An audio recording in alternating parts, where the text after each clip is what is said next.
Heaven wants us to purify our friendships. What does that mean, to purify our friendships? Well, it just simply means that if we're too attached to someone, we suffer tremendously. We get very jealous. There's genuine love in there, but there's too much love for me. And when God wants us to love somebody in a purified way, we suffer a lot. We suffer deeply because the friendship has changed.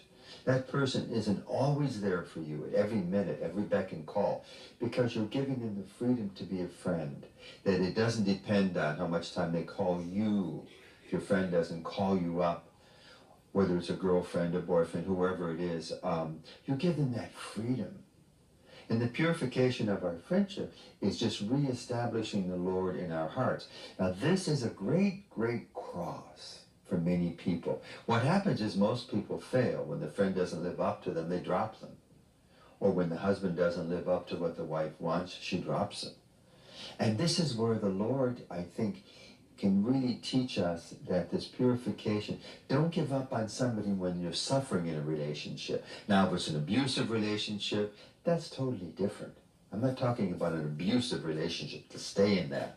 I'm talking about when God is purifying a relationship, that this person is hard to love. Very hard to love. And sometimes very easy to love.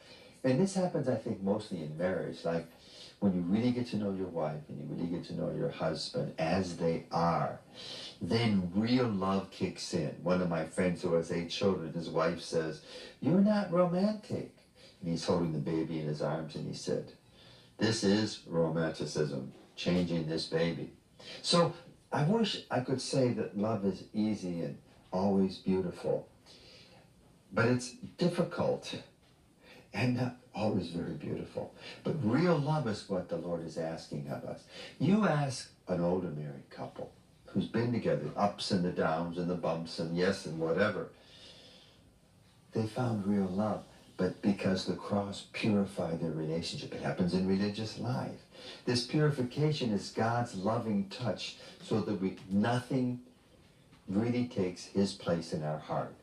So don't be upset and don't be too downhearted when the Lord is purifying you. He's done it to me. He's going to probably do it again. He does it to all of us. It's his way of detaching our heart so that we love everything in Jesus. And these relationships are for a lifetime. They get better and better and better.